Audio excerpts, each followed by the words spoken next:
Hey guys, what's up? It's your girl Cameron, and I'm back with another video, and you're watching Cameron Music TV. And this is your 2023 year in review. So I missed it last year, but every year I like to do a year in review, and that's where we discuss the top moments that kept us talking this year, and maybe some music and maybe some movies and stuff like that. If y'all are ready to get into it, please make sure you subscribe to this channel, comment your thoughts down below, and like this video. And of course, share this video with all your friends. So without further ado, let's get into it. Whoa. Okay, y'all, so in no particular order, I got your top 10 moments from 2023. Now, there is a lot that has gone down as we seemingly got back to normal as a country.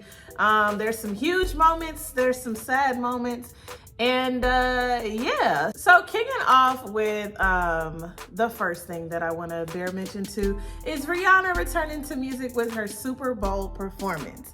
Y'all know that we have trolled Rihanna for months and months and years about returning to music. We want an album, and she's worked really hard on Savage Fenty with her skincare line, with her makeup line, with her lingerie line, and done all the things, and even had a whole child, right? And now she reveals that she's pregnant during the Super Bowl performance, killed it, brought us some nostalgia with all of her hits, and yes, revealed the baby bump. So that is my number 10 moment. Number 9 moment is this missing Titanic submarine, right? You had a group of people who paid money, like apparently highly decorated individuals, people who had a little shmoney. They paid this money to go down in this submarine, down to see the Titanic, or it was a part of the Titanic. I don't know. And most of us really didn't know, right? We didn't think anything too much of it until it went missing and we saw what they used to control it. They were using like a joystick that you would use for like a PlayStation or an Xbox.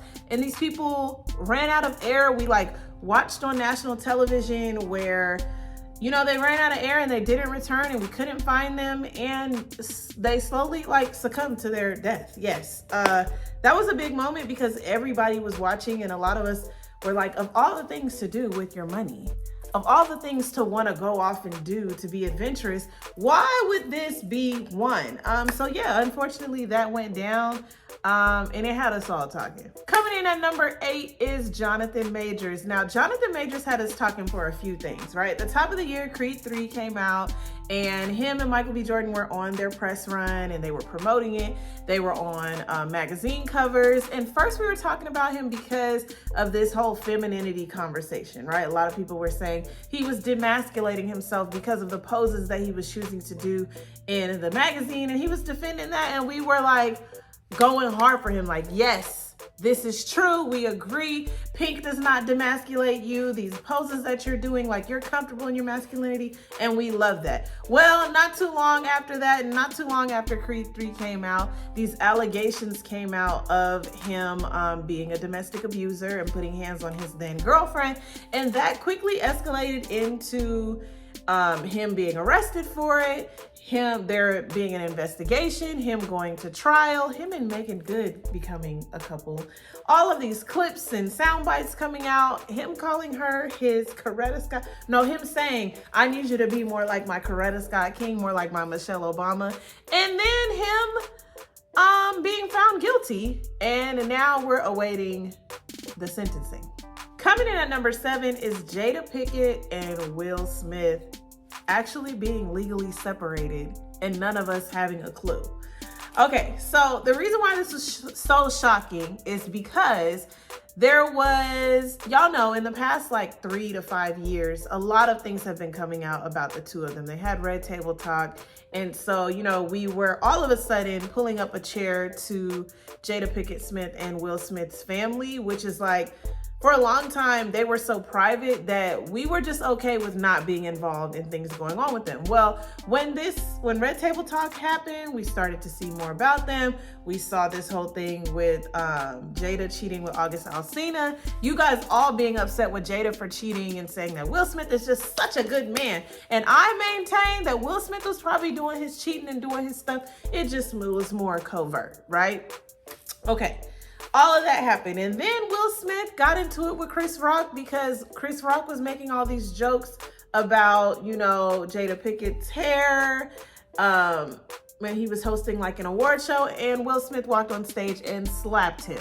And we remember how crazy that moment was, and how, you know, we were divided, right? Some people were like, yes, defend your woman or defend your person when somebody is clearly dragging them and clearly going in on them, who knows her struggle. And others of us were like, hey, that is not the place, and have a little decorum and use your words, right? This is what we teach kids. And even me as an educator had to deal with kids like literally slapping kids because, you know, Will Smith is doing it. Now, that's not what they said, but it's seemingly okay on national TV. So all that to then find out this year when Jada Pinkett Smith releases her memoir that the two had been separated for some time, even during this slap, really caused us to look at marriages in a different way. Okay. No, you should not be mimicking your marriage off of a celebrity match.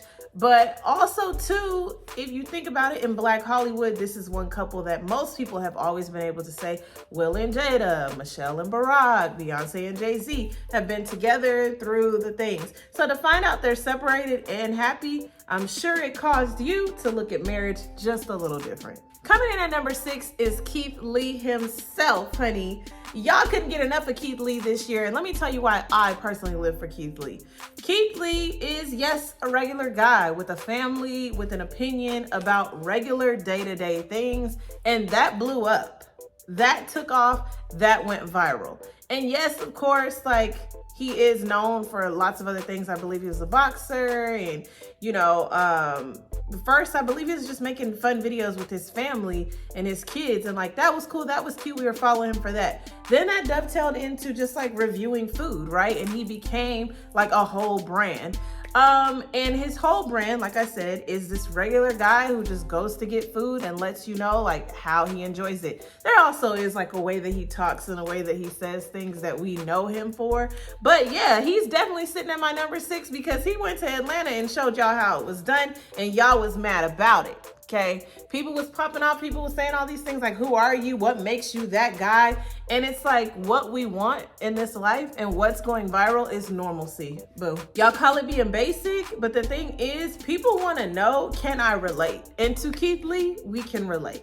He is now a household name. He has his brand and he is doing the things. Okay, y'all, so coming in at number 5 is the writer's strike. And the writer's strike actually affected a lot of different things out there. I don't know if you guys realize, but I definitely realized a lot of things that happened behind that fourth wall came to fruition and came out because of this writer's strike. I mean, Abbott Elementary was off. P-Valley, I ain't seen it in a long time. Like, a lot of people were just not working because they was not about to work for nickels and dimes, and who can blame them? Okay, y'all, so on vulture.com, there's a whole explanation of the writer's strike. There's a breakdown of the timeline. There's a breakdown of why Hollywood went on strike, what writers needed and what writers demanded, and how this in turn affected showrunners and actors and actresses.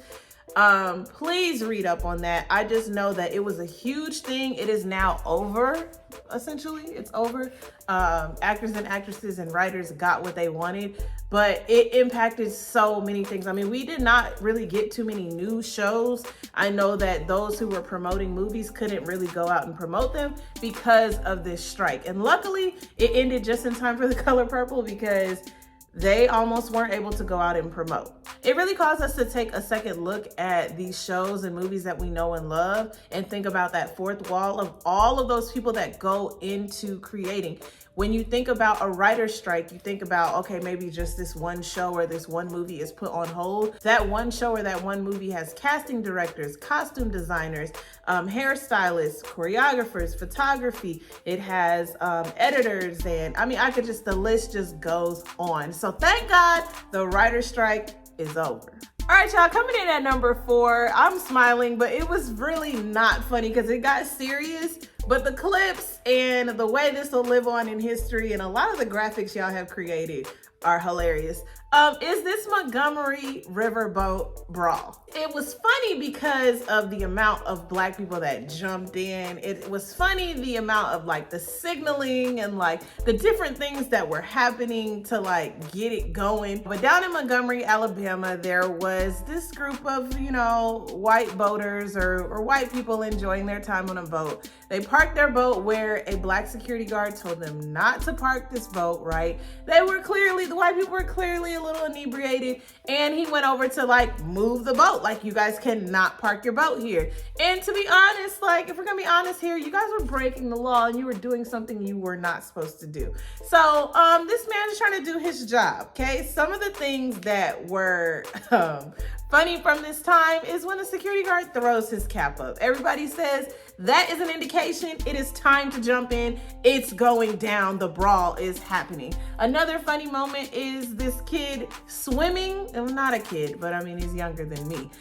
This kid swimming in Thames across to help this black man and all these other black people jumping in. And then that folded lawn chair that is now star-studded and going down in history. They talk about putting it in the African American Museum. Please don't do that. The folding chair had played a heavy part as well. That's in at number 4. You guys know it is gonna go down in history. Montgomery, Alabama is famous for a lot of things. Didn't think this was gonna be one as well. All right, y'all, sitting at my number 3 is Tory Lanez himself finally getting sentenced for shooting Meg Thee Stallion and getting sentenced to 10 years in jail. Y'all let that sink in. Let it sink in. No, I'm not an advocate for a black man going to jail. No, I'm not an advocate for jail, right? But it meant some things as far as black women, okay?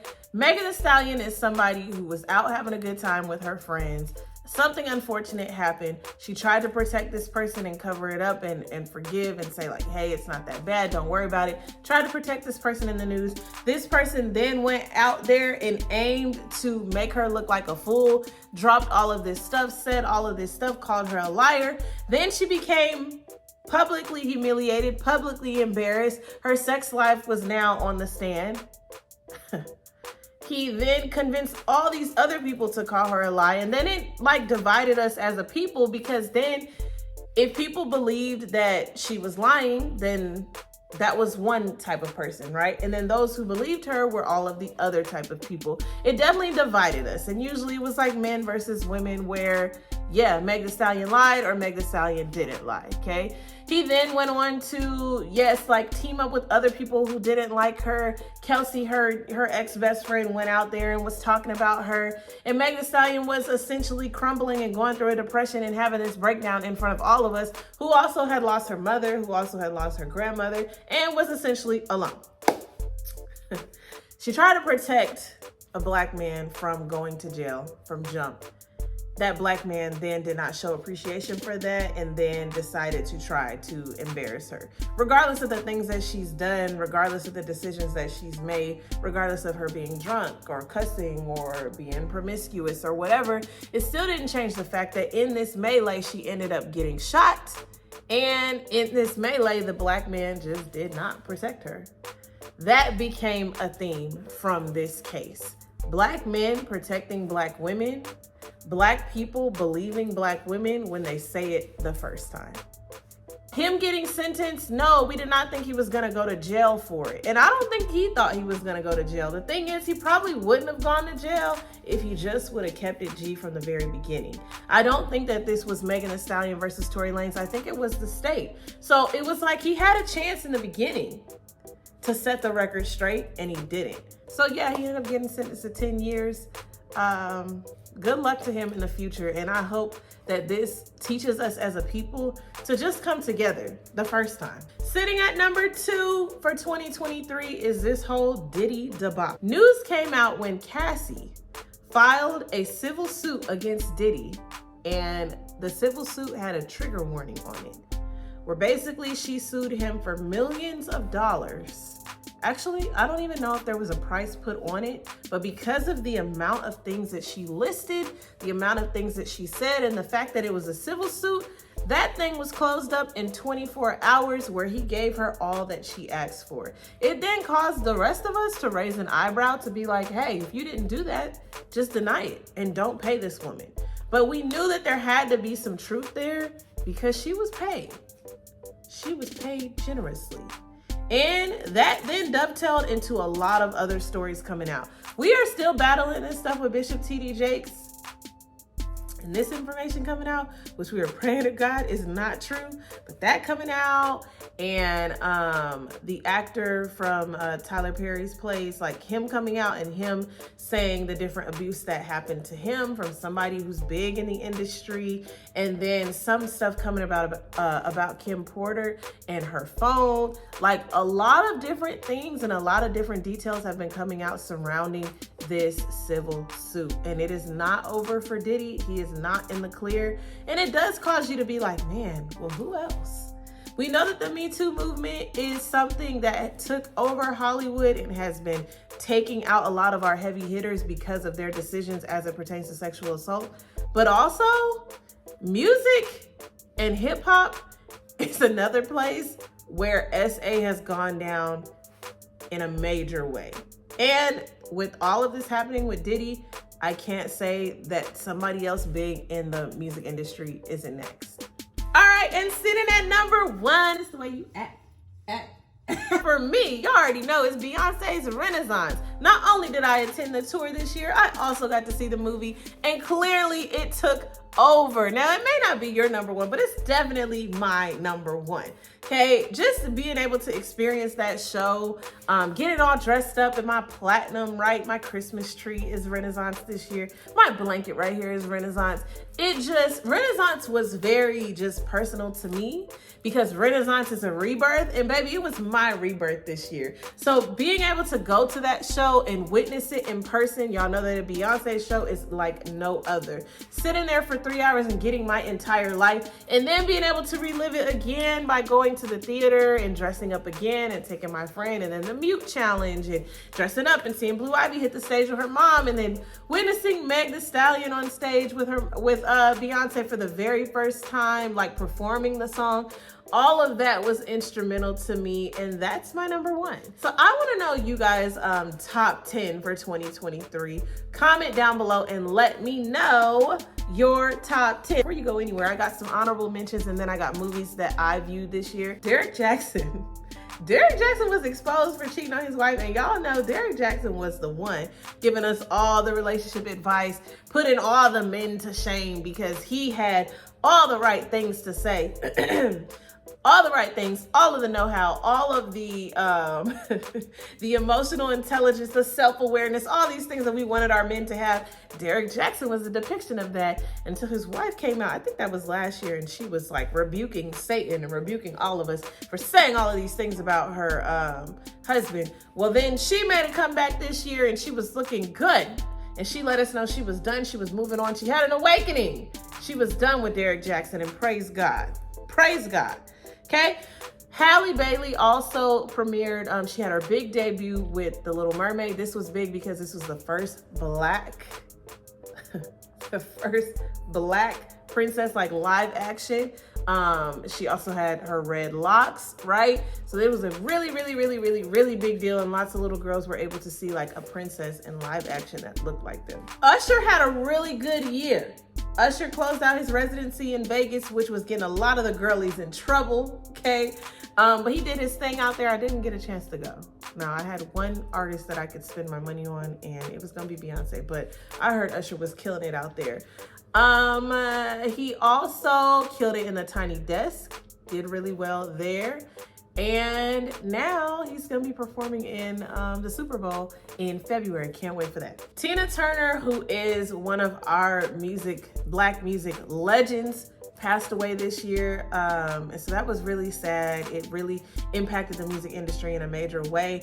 You guys know that she endured a lot of domestic abuse as it pertains to Ike Turner, but she still like is a legend as it pertains to black music and rock and roll. When she passed, it affected a lot of us immensely. Rest in peace to Tina Turner. Freaknik was brought back up this year, and a lot of you guys over 45 were really, really scared because y'all thought some footage was gonna come out. Now, a lot of y'all are pastors and deacons and lawyers and doctors, professors, all these things now. But you know, if social media was around when Freaknik had came out, we would have had a whole problem because it would have been y'all. It would have been y'all, okay? But that, y'all, a lot of y'all did have a scare because there was a documentary or something. I still haven't seen that. I need to watch that. But that came out and shook the table this year. Okay, y'all, Carlee Russell. Carlee Russell is a Black girl who we thought was missing, had been kidnapped on the side of the road. And, you know, a lot of us were ready to ride out and revolt, get our pitchforks and get our signs as another Black person who has gone missing and the cops are doing nothing about it. Well, in this case, Carlee Russell was pulling a Jussie Smollett.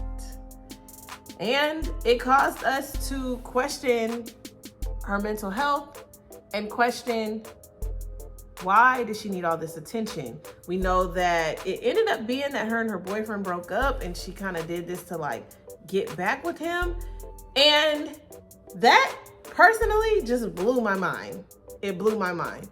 Prayers up for Carlee Russell. I hope that she's getting the help that she needs. And I hope that we understand as a people that this is not the way to get attention. And sometimes relationships are just done. Another honorable mention is Keke Palmer, honey. This was her year. Keke Palmer was in the news.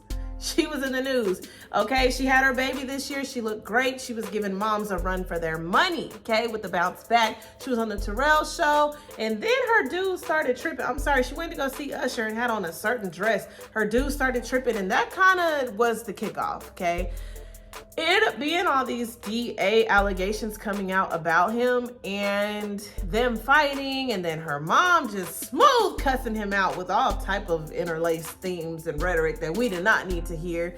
And then them getting back together and her protecting him, and then them breaking up, and then now them fighting for custody. It's a whole entire mess. A whole entire mess. But we love Keke down. She hosted the Soul Train Awards. She had some music come out. It was definitely a year of Keke Palmer. Another honorable mention is Nelly and Ashanti's getting back together and seemingly pregnant and carrying a child. It made us all wonder if we should be spinning the block and getting that old thing back. Those are my honorable mentions. Now time for some movies that I checked out this year that I really enjoyed. First of all, Creed 3, it was giving me all that I need and more, honey. Jonathan Majors and Michael B. Jordan, you know, before the allegations, was some good eye candy to take a look at. I was feeling the soundtrack. I was feeling it. I was deep in love until about March, okay?